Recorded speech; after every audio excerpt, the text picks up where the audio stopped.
Hello guys, welcome back to the AS film. स्वागत है आपका हॉन्टेड स्टोरीज के एक न्यू एपिसोड में। मैं हूं आपका अपना अमन सिंह और आप देख रहे हैं द रियल हॉन्टेड स्टोरीज।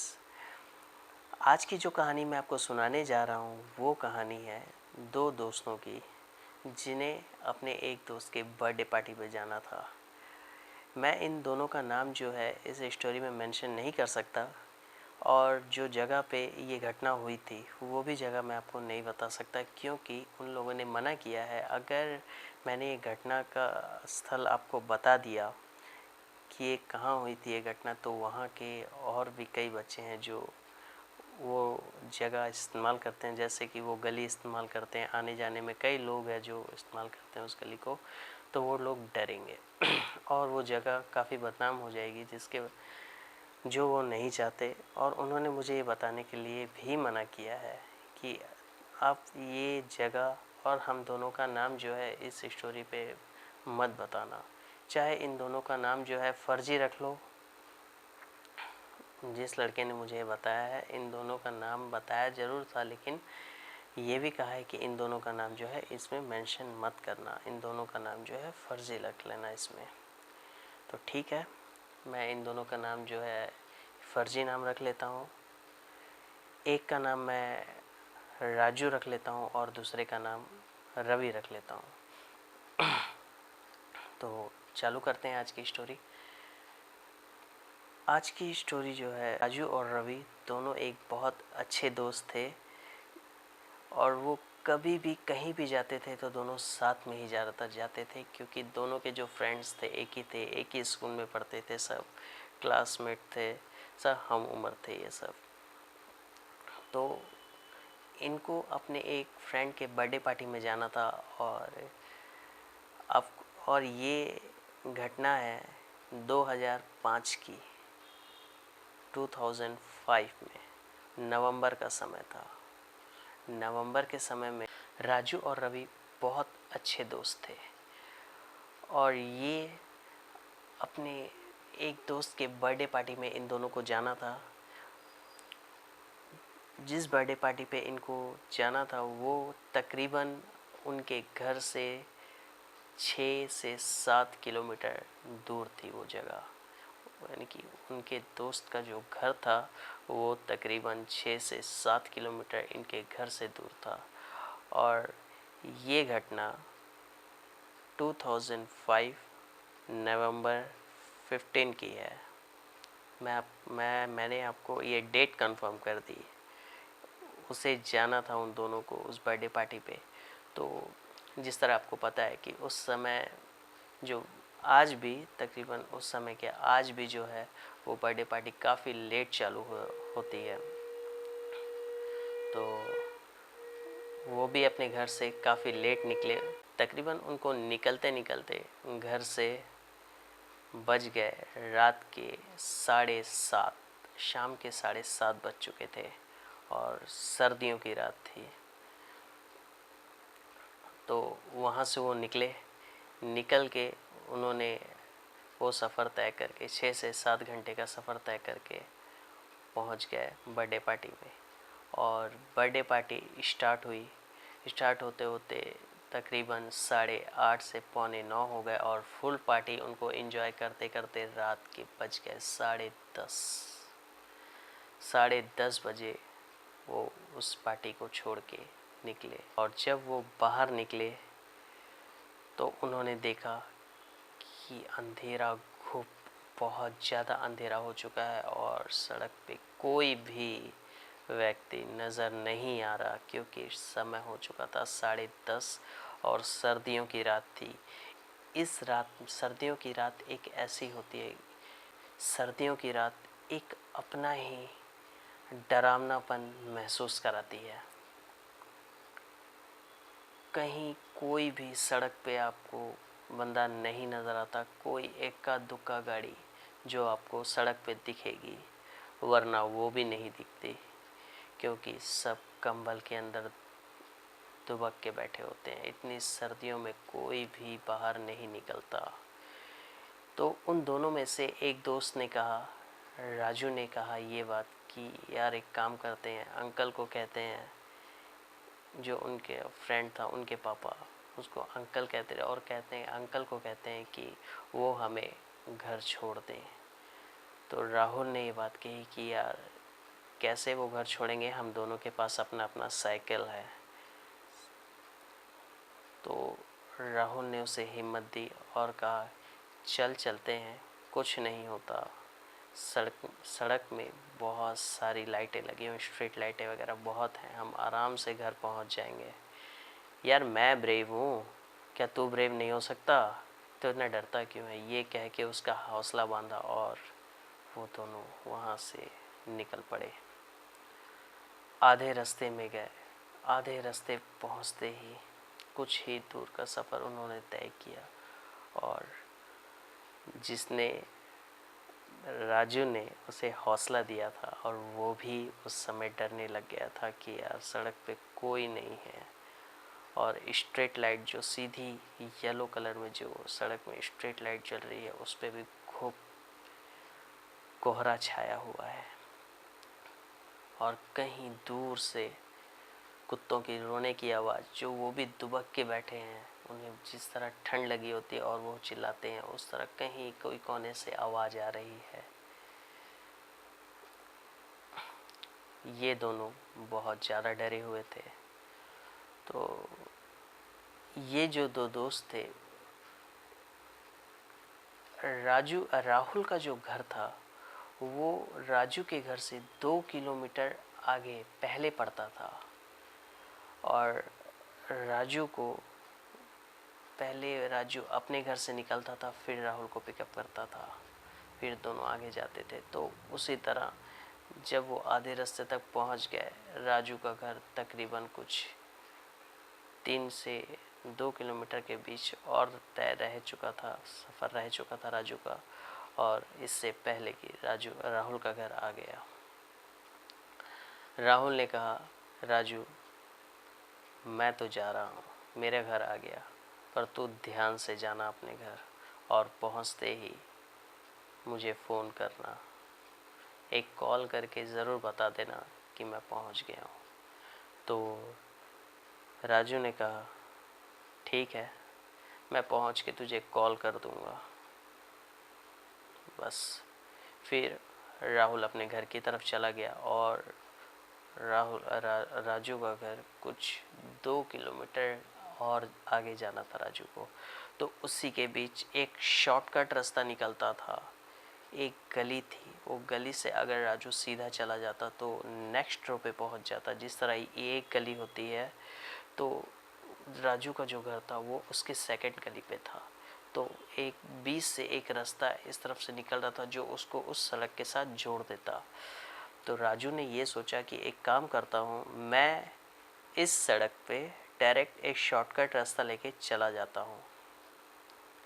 ये अभी राजू ने सोचा ही था और जैसे ही वो उस गली की तरफ घूमा, घूमते ही उसके आंखों के सामने जो नज़ारा था उस गली, राजू के होश उड़ गए उसे देख के।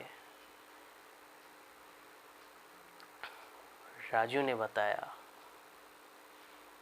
कि मैंने जैसे ही उस गली की तरफ अपने साइकिल का पहिया घुमाया ही था और मैंने सामने बैठी एक 70 साल की बुढ़िया,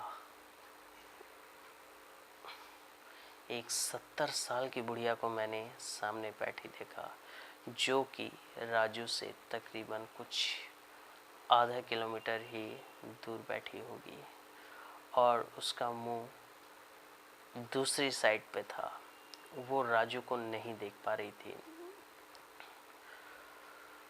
तो राजू ने ये बात बताई कि एक तरफ जो वो गली थी, उस गली के एक मतलब वो गली बनने में एक जो था थिएटर था, वन साइड सिनेमा हॉल था और दूसरी तरफ एक हॉस्पिटल था, उसके बीच से वो गली जा रही थी।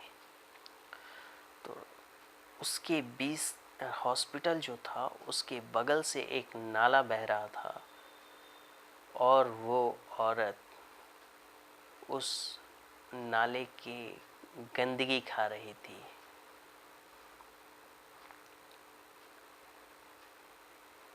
राजू ने कहा, मैंने जैसे ही उसे देखा मेरे होश उड़ गए। और सबसे ज़्यादा डरावने वाली बात तो ये थी कि उस औरत के जो पैर थे वो पैर उल्टे यानी कि मेरी तरफ थे, और वो उसका शरीर जो था एक जानवर नुमा, एक जानवर जिसे कहते हैं, जिस तरह एक्सप्लेन कर दूं मैं आपको, जिस तरह एक्चुअली कुत्ते की शक्ल शेप आपने देखी होगी, लेकिन वो उसका जो शरीर था, उसका यहाँ से लेके यहाँ तक का जो हिस्सा था वो एक इंसान का हिस्सा था, और वो अपने पैरों के भार बैठी हुई थी। एक इंसान कैसा वो अपने पैरों के भार इस तरीके से वो बैठी हुई थी, और उसके जो पैर के पंजे थे, जिस तरह कहते हैं कि मगरमच्छ के पंजे कितने बड़े बड़े होते हैं, मगरमच्छ के पंजे, उस तरह से उसके पंजे काफ़ी बड़े हो चुके थे। और उसका जो सामने का फेस तो उसने कहा मैंने नहीं देखा, लेकिन मैंने दूर से देख के ये एक्सप्लेन कर लिया कि उसका जो फेस था वो एक जानवर का फेस बन चुका था। जिस तरह उसने उस गंदगी को वो खा रही थी नाले पे मुंह डाल के। मैंने ये इसलिए आपको कहा कि वो खा रही थी क्योंकि उसके जो कपड़े थे वो उस दीवार पे टंगे हुए थे, बगल की एक दीवार थी उस पे टंगे हुए थे, और वो एक बुढ़िया के नहीं, वो एक लड़की के कपड़े थे। एक जिस तरह से वो लगती थी कि तकरीबन एक जवान लड़की के कपड़े थे, लेकिन वो वहाँ टंगे हुए थे, और इसने एक वाइट कलर की साड़ी पहनी हुई थी, लेकिन जो शक्ल थी वो पूरी की पूरी एक जानवर नुमा शेप है। कि एक उसका जो शेप था वो पूरी एक जानवर का शेप बना हुआ था। उसने कहा मैंने ये नज़ारा देखा और मैं बहुत डर गया। और मैं एक बात आपको बता दूं कि मैंने ये देख के डरा बहुत, लेकिन मैंने कई ऐसी कहानियाँ सुन रखी थी जो कि मुझे अचानक ही ये बात याद आई कि नहीं, ये कोई इंसान तो नहीं हो सकती इस समय, ये कोई दूसरी ही चीज़ है। मैंने वहाँ से उसने कहा मैंने वहाँ से निकल जाना ही बेटर समझा, और मैं ज़रा सी भी मैंने वहाँ आवाज़ नहीं की। बिना आवाज़ के ही मैं वहाँ से वापस अपने घर की तरफ 2-3 कदम ऐसे मैंने आगे बढ़ाए ही थे, और मैंने वो कदम पीछे ले लिए और चुपचाप अपना साइकिल जो था बगल की दीवार पे टिका के और पैदल ही मैं अपने घर की तरफ चला गया। सीधा ही मैं अपनी घर की तरफ गया, और घर जाते ही मम्मी और पापा दोनों ने कहा कि टाइम देख रहे हो कि क्या समय हो रहा है, रात के 12 बज रहे हैं, 12 से 12:30 हो रहे हैं, और इतनी घनी अंधेरी रात में तुम इतनी लेट आओगे। उसके पापा ने उसे बहुत फटकार लगाई और डांटा। फिर उसने पापा ने कहा कि तुम्हारा साइकिल कहाँ है। तो उसने ये सारी घटना जो थी अपने पापा को बताई, अपने फादर साहब को बताई, और बताते ही ये घटना उसके पापा ने कहा कि चलो देखते हैं कि उस तरफ क्या है। मगर राजू के अंदर ये हिम्मत नहीं थी वहाँ जाने की। उसने कहा पापा मैं नहीं जाऊँगा। फिर भी उसके पापा उसे ज़बरदस्ती उस जगह पे लेके गए, और उस जगह पे पहुँचते ही राजू ने कहा कि यहाँ बैठी हुई थी वो औरत। जैसे ही उसके पापा उस जगह पे पहुँचे, और उसने, कहते हैं ना जब बंदा वहाँ से जाता है या कुछ भी ऐसे, वो पूरी वो नाले पे उतर चुकी थी। और जब वो उसके पापा ने कहा कि यहाँ कुछ नहीं है, फिर भी तुम ऐसी बातें कर रहे हो। बोलते नहीं पापा वहाँ बैठी थी। कहने अगर बैठी होगी तो वहाँ जरूर उसका कोई ना कोई निशान तो होगा। तो उसके पापा बड़े ब्रेव थे, वहाँ गए और उन्होंने देखा कि वाकई यहाँ कुछ था, क्योंकि उसके एक जानवर नुमा पंजे के निशान वहाँ पड़े हुए थे, मतलब कि छूटे हुए थे। जिस तरह कि वो पूरे नाले पे उतर के और रिटर्न अपने सड़क पे आकर के उसने वो जो ड्रेस उसने वहाँ देखी थी टंगी हुई, वो भी उस समय नहीं थी। तो इसके पापा भी वो चीज़ समझ गए, नहीं ये कोई इंसान नहीं, ये एक चुड़ैल का काम है, जो कि इस समय यहाँ आधी रात को अपना कुछ तंत्र मंत्र कर रही थी यहाँ बैठ के। मैं आपसे एक बात यहाँ बताना चाहता हूँ कि ये जो हम लोग कहते हैं ना कि ये चुड़ैल है, ये चुड़ैलें होती हैं, ये भूत होते हैं, बहुत लोग इसे नहीं मानते। मैं आपको एक बात इसमें क्लियर कर देता हूँ कि ये जो होती हैं ये दो किस्म की होती हैं। जहाँ तक मुझे इस चीज़ की नॉलेज है, मैं अपने नॉलेज के अकॉर्डिंग आपसे बात कर रहा हूँ, आपको बता रहा हूँ। ये दो तरह की होती हैं। एक तो होती हैं जो अपनी तंत्र मंत्र करके, जादू टोना करके जो सिद्धि प्राप्त करना चाहती हैं, ये वो होती हैं जो कि राजू ने देखी थी। ये वो चीज़ थी जो अमावस्या की रात को ये अपनी शक्ति बढ़ाने के लिए ऐसे काम करती हैं। ये होती तो इंसान ही है, लेकिन ये कुछ ऐसे मंत्र पढ़ती हैं जिसकी वजह से ये अपना रूप धार सकती हैं। और एक रियल की, जिसे चुड़ैल कहते हैं, वो एक रियल की चुड़ैल होती है। वो एक्चुअली जिसे आप कहते हो भूत, जिसे कहते हो जिन, वो उनकी फीमेल होती हैं जिननी, वो होती हैं रियल की चुड़ैल होती हैं वो, जिसे खुद जिन भी कहते हैं कि ये वाकई में ही मेरी चुड़ैल है। वो एक चुड़ैल अलग होती है जो किसी का घर नहीं बसने देती, जिससे कि वो भूत जिन जो होते हैं वो भी बहुत परेशान होते हैं। वो होती है चुड़ैल एक रियल की। ठीक है, यही थी जी आज की स्टोरी। अगर आपको मेरी ये स्टोरी अच्छी लगी तो इसे लाइक, शेयर और सब्सक्राइब किए बिना मत जाना। तो मिलते हैं किसी अगली वीडियो के साथ, किसी अगली द रियल स्टोरी के साथ। और आपको मैं एक बात कह देना चाहता हूँ कि अगर आपकी लाइफ में भी कुछ ऐसी घटना घटी है तो मैं डिस्क्रिप्शन में अपना नंबर और या मेरा ईमेल आईडी है, ठीक है, तो वो मैं अपने डिस्क्रिप्शन में मैं अपना नंबर दे दूँगा। तो उस नंबर पे व्हाट्सअप नंबर होगा वो मेरा, और उस नंबर पे आप अपने वॉइस रिकॉर्ड करके या उस स्टोरी को लिख के आप मुझे सेंड कर सकते हो, जिससे कि मैं इस चैनल पे ये आपकी जो अपनी स्टोरी रियल स्टोरी होगी उसे मैं ज़रूर सुनाऊंगा। तो यही थी आज की स्टोरी। तो अलविदा लेते हैं, मिलते हैं किसी नई स्टोरी के साथ।